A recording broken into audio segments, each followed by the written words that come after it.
Yes, hello, good afternoon. My name is Lars Bernd. I'm the Chief of Emergency and Risk-Informed Programming in Unicef India Country Office.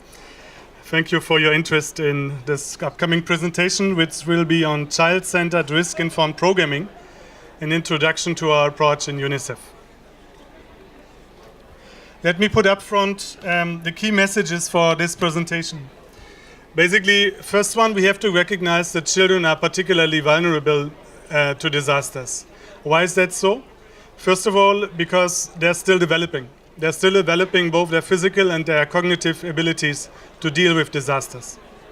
Secondly, DRR must be child responsive and thus protect children and human rights. As you probably know, there's a Child Rights Convention, so it's a human right that children should be protected. In that sense, we have to ensure that immediate life-saving and longer-term development needs are not compromised by disasters. Thirdly, while being vulnerable, children are also agents of change. So this needs to be recognized fully. Children should be involved in assessing the risks they face, but also finding and implementing the solutions to address these risks and to reduce them, to mitigate the impact. Fourth point, when we look into program adaptation, we have to respond to child needs.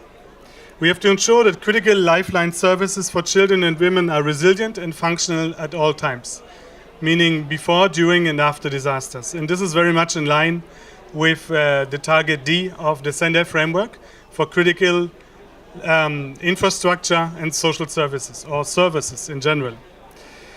Fifth point, we have to collaborate. This is a huge endeavor. And you have here also my email address. Not only for India, but globally, we need large coalitions. We don't talk anymore too much about national platforms, but I'm really behind this concept.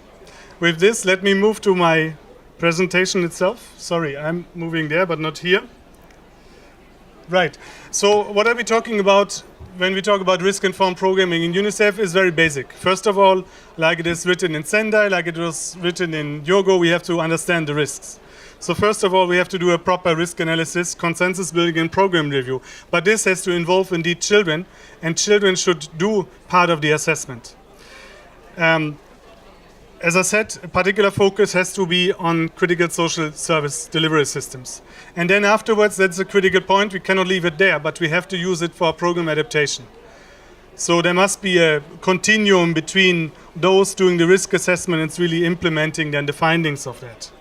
So we have to use the usual things, reduce vulnerability and exposure, the classical formula, strengthen the capacities, and then take explicit action to adjust programs, focus, and strengthen basically development and emergency response.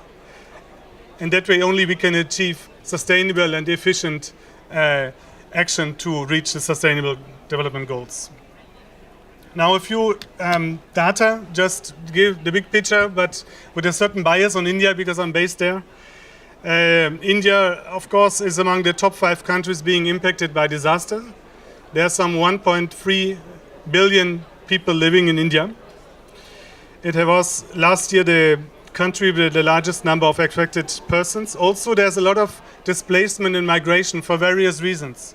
What I pointed out here is over 300,000 people migrating for monsoon, but also there's other distress migration due to economic reasons in actually throughout the year. So this is quite challenging in terms of child protection, because once you migrate with the child, you basically are exposed to additional risks. You leave your home protective environment. Also, overall globally, probably the biggest challenge, conflict.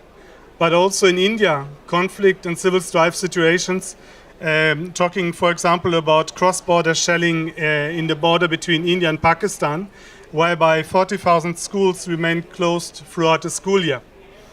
And in that sense, children do not get the right for education. Also, these conflicts are more and more protected, taking more time, or actually never will find a solution. In terms of the classical disasters, of course, floods, cyclones, droughts, roughly 2/3 of India landmass is actually exposed to drought and to the risk of high earthquakes. And there's a rising risk of floods, particularly urban floods. And also, indeed, I mean, the trends of erratic weather behavior are absolutely playing out. Now, when we work in Unicef on disaster risk reduction or risk-informed programming, as I said, we try to involve children. This is our constituency. We work for children, we want to work with children. And this means we don't look at the big floods and cyclones, but actually we do hazard hunts in various schools, in other settings. And then we reveal additional hazards, which often are not really well assessed, where we don't have statistics. But we get a lot of indications, and this is actually good enough to start our more comprehensive risk analysis. What you see here is indeed drought.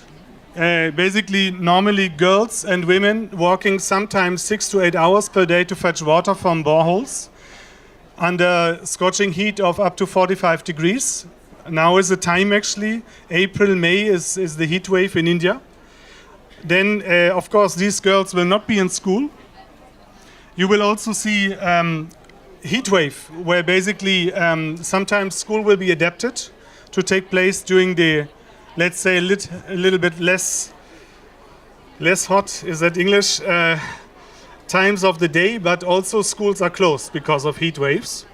And this is an annual phenomenon. And then on top of that, indeed, when you have displacements, and I refer to the floods, which mostly created these displacements, you have these kinds of camps. So this is a lot of promiscuity. There's not necessarily toilets for girls and boys separate. Children are not separate from adults. A lot of protection issues and threats arising for children. And then we have other issues, like you see here a snake, a cobra. So indeed, if we have floods, or even if we have drought, then the snakes come actually to the schools. So these are also additional hazards for children, which maybe fall usually under the radar screen. Also, of course, also India, another topper on air pollution. You might have seen the statistics from WHO about the 15 most polluted cities in the world. Of these, 12 are in India. So this is a huge challenge. And what you see on the picture, that indeed children try to protect themselves from the air pollution, which actually is this fine particular air pollution, which actually enters the bloodstream, meaning it enters also into your brain. And we as UNICEF actually issued a report on this one, which is called Danger in the Air, which provides some correlation actually on air pollution and brain development, which is really worrying. So this is a huge topic, which has to be recognized in risk assessment. And then, of course, epidemics. Already there's a huge disease burden, but we see as well, as we all know, with climate change, I mean, some vector-borne diseases move to higher altitudes, which were hitherto not affected. Then also other aspects which are of importance for children, where there's a lot of losses, is lightning strikes, very regularly. The data is not yet so far off, but we are working on this one. Boat capsizing, a lot of religious festivals actually at the riverbanks, where also children are affected. And if they don't get swimming lessons, which might also be a cultural phenomena, that maybe the boys get it, but not the girls get the swimming lessons, then they fall actually victim of such boat capsizing. And then the traditional one, road accidents. So some of these hazards basically are not so well recognized, maybe sometimes in these kind of meetings, but I think we have to be just very more holistic and also hear from any emerging needs and hazards which children will tell us about. So this is a very interesting slide. It's quite complicated as well. I mean, when we talk about child-centered DRR, everyone says, yeah, children, yes, right, fine, and yeah, it's absolutely, and we are behind you. But we have to decorticate this a little bit more. We really have to go in detail. And what you see here is actually the life cycle approach. Basically, we have to look into the needs of children by their life phases. So the first one is prenatal. If the pregnant mother doesn't get good food, doesn't get good water, I mean, basically filthy water, is getting sick, then the child will be sick. The same story, then 0 to 2 years, a lot of risks on that side, of course. I mean, very often also in response, we see that milk substitutes appear instead of breastfeeding, which has been recognized, of course. The first 6 months of the life of a child should be breastfeeding as the best food this child can get. So we have to work on these elements, risk to survival in the first 2 years. Then later we move to the risk to growth. Basically a lot of risk for immunization. If immunization is disrupted basically due to disasters. basically this child will be impacted, and sometimes impacted for his or her whole life. And then later we move to risk to development. This is basically the need to play. To develop properly, a child will have to play, will have to make experience, socialize through play. If this is not provided also in the context of a disaster, we have a problem. And then of course it goes to schools. If they are not accessible, then basically the development will be disrupted. What we do in India is that we try indeed to complement the existing disaster, or what is called hazard risk vulnerability assessments in India, with more specific information for children. So we bring together actually all stakeholders, government, NGOs, universities, and first of all children and youth, to establish what are the risks. And then we come up with this one, which is not only risk but also impact. So try to get the real evidence as an advocacy tool, but also identify the hotspots, draw some correlations basically between these various deprivations we already see in a country like India, where, for example, you have a high rate of child mortality and morbidity for various reasons. So when a flood strikes, these deprivations are basically exacerbated.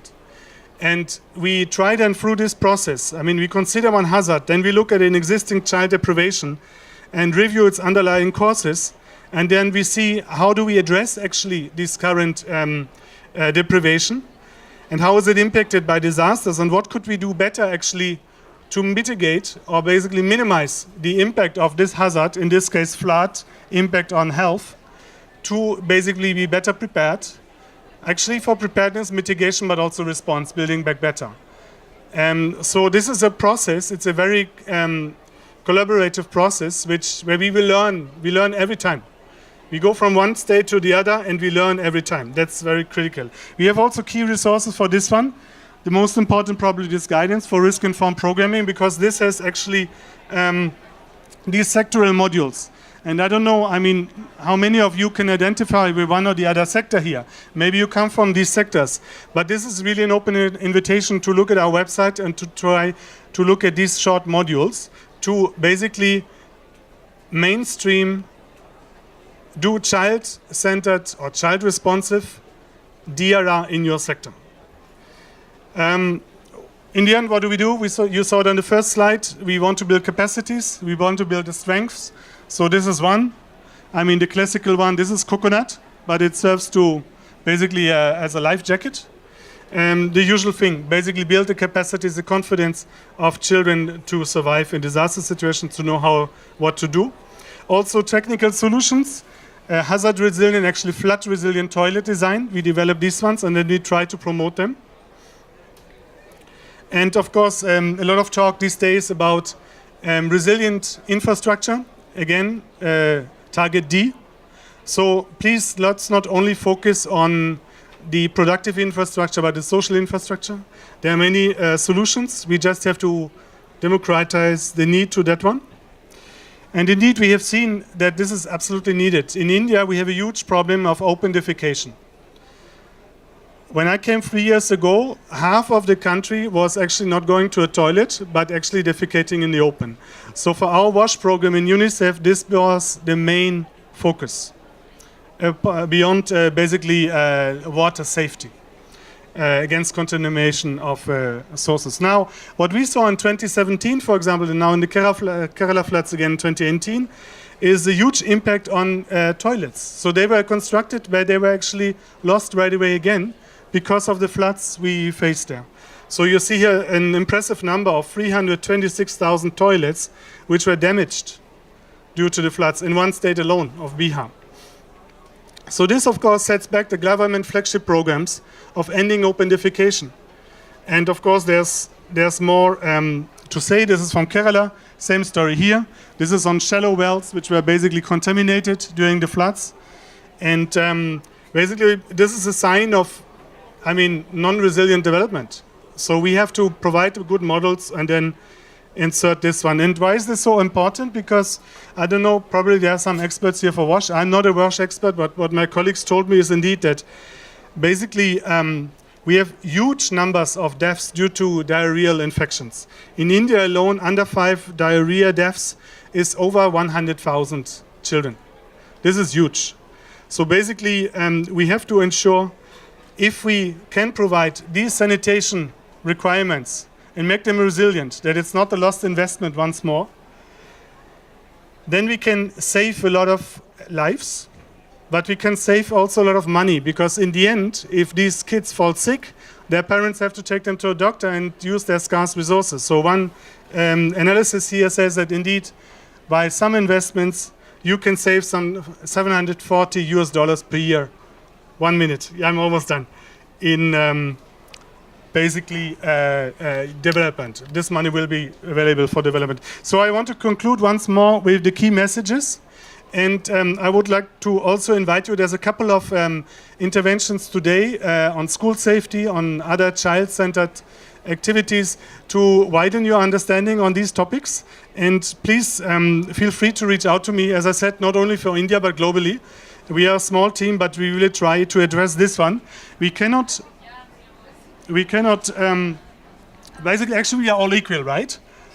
But, I mean, in terms of equity, there's a challenge. I mean, we have actually challenges to equity, and they are natural or man-made. The natural ones we can usually solve, meaning like here we can put a little box or whatever, and then the child can stand up.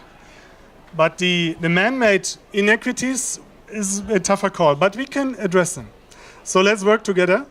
Please, if you can take a picture of these key messages, share them with your LinkedIn, wherever you want to do, and join the campaign, be part of it. Thank you so much.